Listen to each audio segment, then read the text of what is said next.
Welcome to another edition of 42 Straight Years In, Volume 2, Part 23. On my crackhead update, I haven't left the house today, so I haven't seen any walking by. Plus, it's going to be 99 degrees today. I don't know if they're going to be out and about. Not in this area. Oak Cliff is a big neighborhood, but you can guarantee they're out somewhere. I just don't see them in this area. All right, you know what it is. Let's get your shanks. Let's get ready to ride. Let's ride, y'all. On Oh Lord, I mentioned in part 2, volume 20, about me assaulting this guy out in the field named Willie Bell. And I was sentenced to 15 days in solitary and lost 1 year's good time and 30 days cell restriction. Well, anyway, I only did 5 days of that 5 days of solitary confinement. Old Lord came in one night with his plain clothes on and got me out of solitary confinement. He did not condone inmate guards. He felt like all inmates should work in the fields, picking cotton and harvesting crops. Should be no special inmate. Because some of those guys didn't actually earn those positions. They either got it through a homeboy or they was a huge guy and the warden recruited him to be on his team.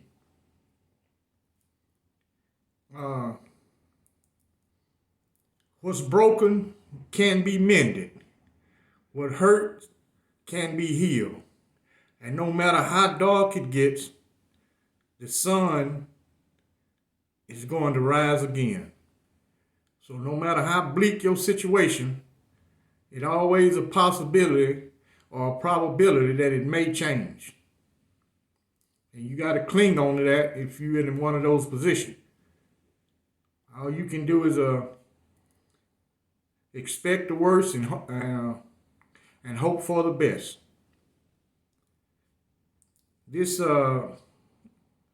story I'm about to give is how long can you hide your dead cell partner in a cell?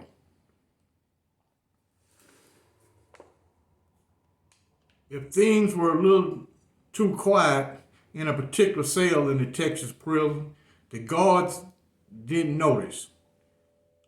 If one of the two men locked inside didn't stand up to be counted, a process that is supposed to happen at least 9 times a day, no one reported it. If there was an awful smell, nobody said a word. It wasn't until Cornelius Harper asked prison staff to check on his cellmate that they realized the man was dead, had been choked and beaten so badly he had dried blood and bruises all over his face. Given that the prison was on lockdown, there weren't many suspects. Harper hasn't been charged, but officials say he killed his cellie and tried to hide it, covering the body with a sheet that rippled in the breeze from the cracked window, mimicking movement. Some officials have suggested that Harper may have done more, perhaps positioning and repositioning the body of 26-year-old Silvino Nunez to make it seem as he was alive in his cell in the Bill Clements unit in Amarillo, Texas. Investigators say Harper has confessed to the murder. Harper, 33, had a history of fatal violence and severe mental health problems. At the time of the killing, he was already 6 years into a life sentence for a triple murder that had nearly gotten him the death penalty. Records show that he'd been hearing voices for more than a decade and had a pattern of refusing to take his medication. Despite that, Harper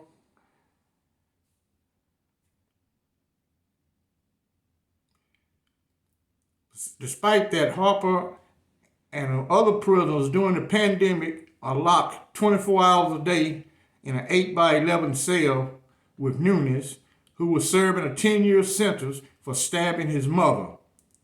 Like the rest of the men in the Clements unit, Harper and Nunes had no recreation, visits, or phone calls. Conditions were more restrictive than usual for a maximum security prison in Texas. Harper killed his cousin and his cousin's pregnant girlfriend and her unborn child. He was convicted in a trial by jury and sentenced to life without the possibility of parole. Also at the Clements unit, it is severely understaffed. A lot of people do not want to work in a prison because it's so regimental. And they work 12-hour shifts now. They don't want to be sitting up in a gun tower 12 hours just sitting there looking crazy. Most people will say it's a boring job.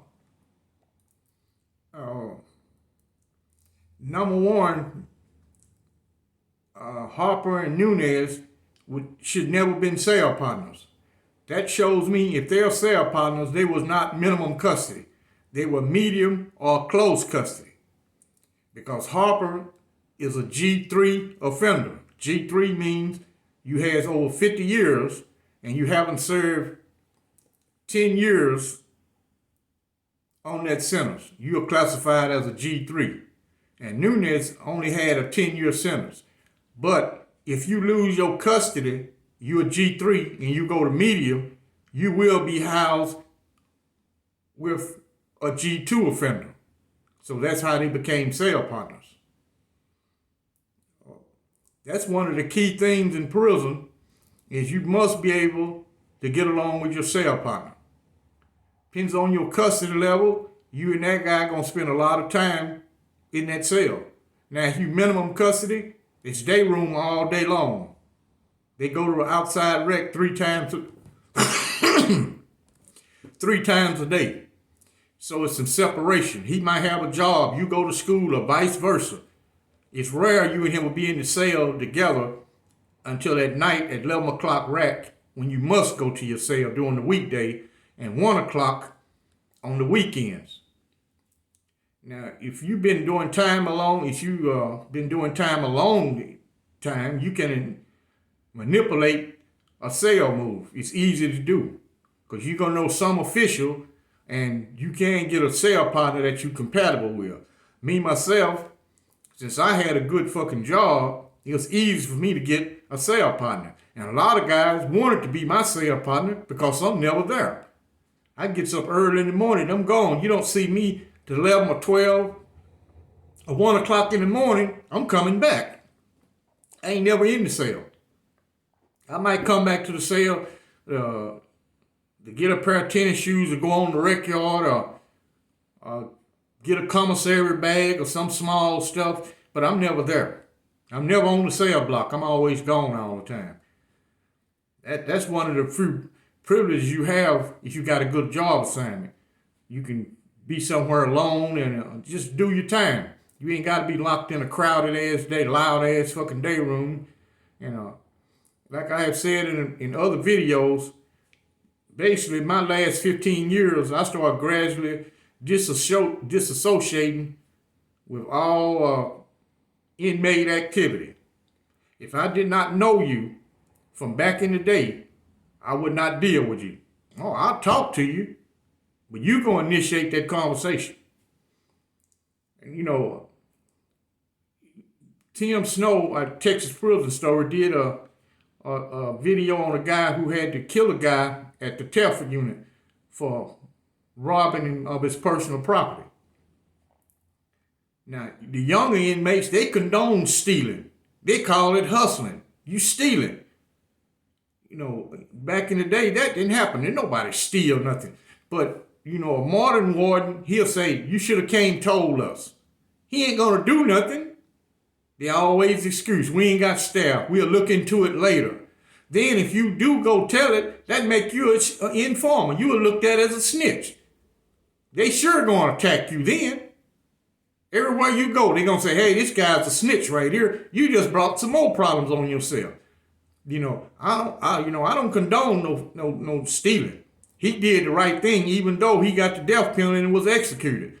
You still, at some point in time, you got to stand up and be a man and say, to hell with this. You cannot let these guys run over you. They will try. But you got to send a strong message out to them and say, hey, every time you fuck with me, you're going to have a penalty to pay. And it ain't going to be nice. And, a new warden, you can't explain to him that you killed a guy over stealing your typewriter. That don't even register with him. Well, back in the day, you could go to a warden and say, hey, this guy stole my stuff. He'll say, hell, go kill his ass. What you telling me for? I don't give a shit. You could actually go down there and send his ass in a live flight helicopter and nothing would happen to you. The worst would happen is 15 days in solitary confinement. You still at the prison, you just in solitary confinement. When you release, so what? Gotta send a message out to the rest of them inmates. Hey, every time you mess with me, you gonna have a penalty to pay. And it's going to be on my terms. At least, you can't compare an old prison TDC with a modern TDCJ. It's not the same. The old system was brutal, and we didn't have time for all the bullshit. They kept you so busy. You got to work in them fields, and you got to come in and do your other personal stuff, or you might have a class to take. Man, you did not have time to sit down and ponder all your problems because you was busy all the time. Now, they barely go to work, and it's so easy to go to medical and get out of a work assignment. It's easy to do. These guys to study a medical book and take those same symptoms to the infirmary and tell the doctor, hey, this is what's wrong with me. This doctor, he know they'll file grievances on him and all that. So most doctors, prison doctors, have a policy. They'll ask the inmate, what do you want? Well, I want this medication right here. As long as it's not a narcotic, he'll give it to you. Say, okay, you know more about medicine than I do, but I graduated from a medical school, and you graduated from a reform school. But you know more about medication than I do. So, and you know more about symptoms and how to cure ailments, and he'll prescribe exactly what you wanted as long as it's a drug you can't get high on. In the modern prison, you can't even defend yourself. Some prisons got a no violence policy, man. They ain't gonna have it at all. Now, some of the maximum security prisons, fighting and shit, it's going on all the time. When you got almost 3,000 people with conflicting personalities, high testosterone, sex-deprived men in one spot, you're gonna have some violence. It's no way, it's unpreventable. You're gonna have it. The new system, you cannot, who you going to talk to? You go tell a sergeant, hey, they stole my stuff. He ain't going to do anything. Then I ain't counting the young female guards who work with the young inmates.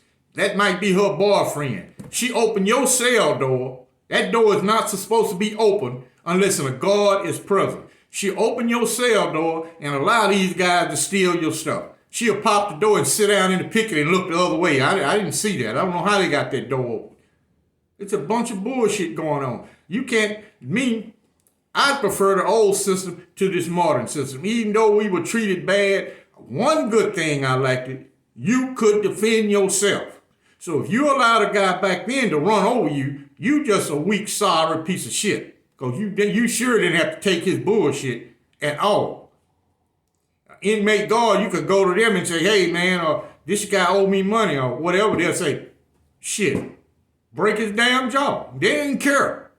As long as it wasn't the inmate guard you was dealing with, they didn't care about what you did to the other inmates. They did not care. So that kept down all the bullshit.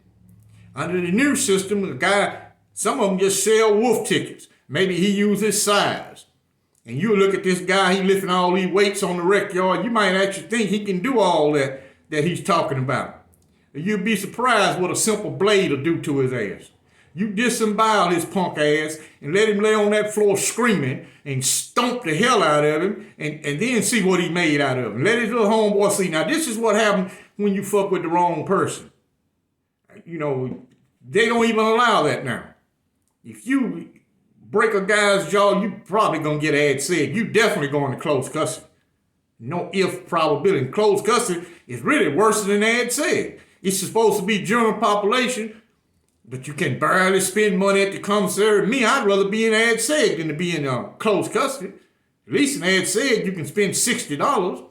Closed custody, you can only spend $20.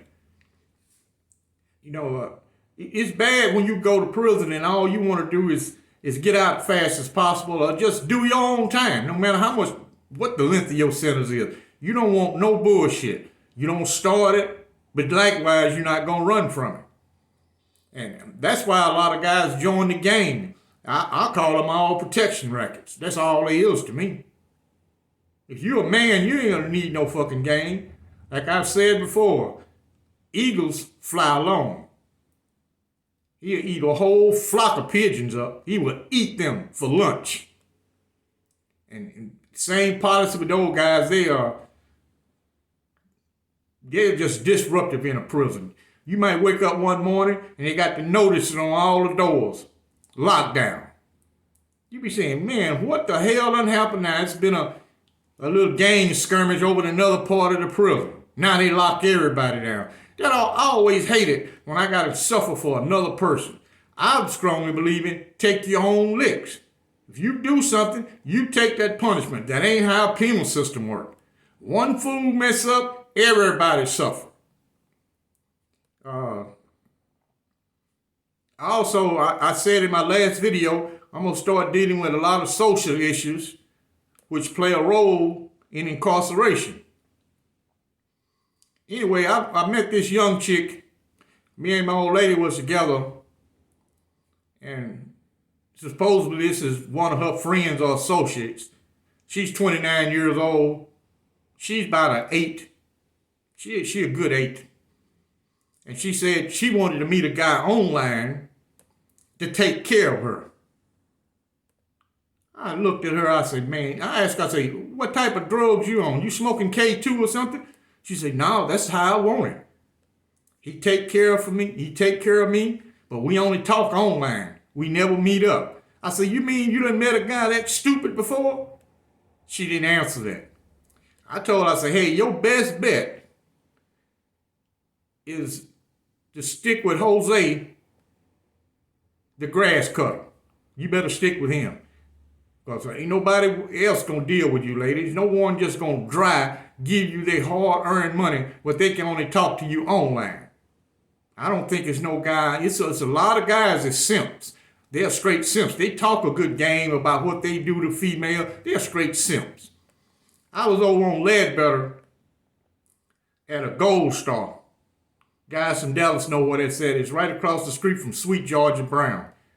Anyway, I was parked there eating a barbecue sandwich in the car. I had bought off a food truck. And this lady parked right beside me. Here come a guy walk up with a backpack, snatch her car door open. She told him, hey, man, go on, man. She said, man, I just got out of prison for killing a dude, man. She said, I'll kill your ass. I just don't want to go back to prison. She said, man, I will shoot you like a fucking dog, man. Oh, bruh, you know I love you, bruh. The lady told her, say, I can't help cause you obsessed with me and give me all your money. Fool, I don't love you.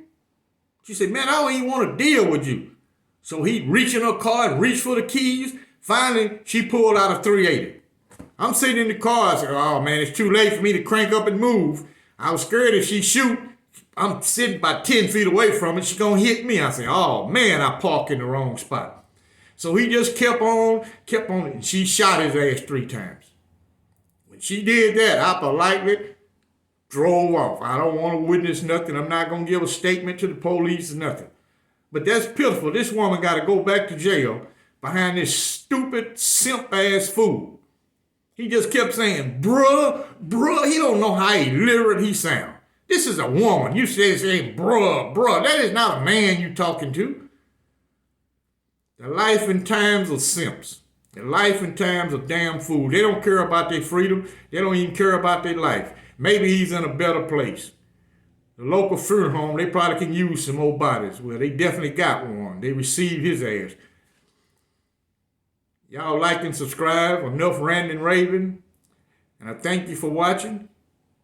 Keep your motherfucking shanks ready. 'Cause I might have to ride at a moment's notice. And concerning oh Lord, it's hard for me to tell about oh Lord, to talk about oh Lord, if I can't use the exact language that he used. I have to water down what he said because of YouTube. He say way more than what I say on YouTube. Believe that.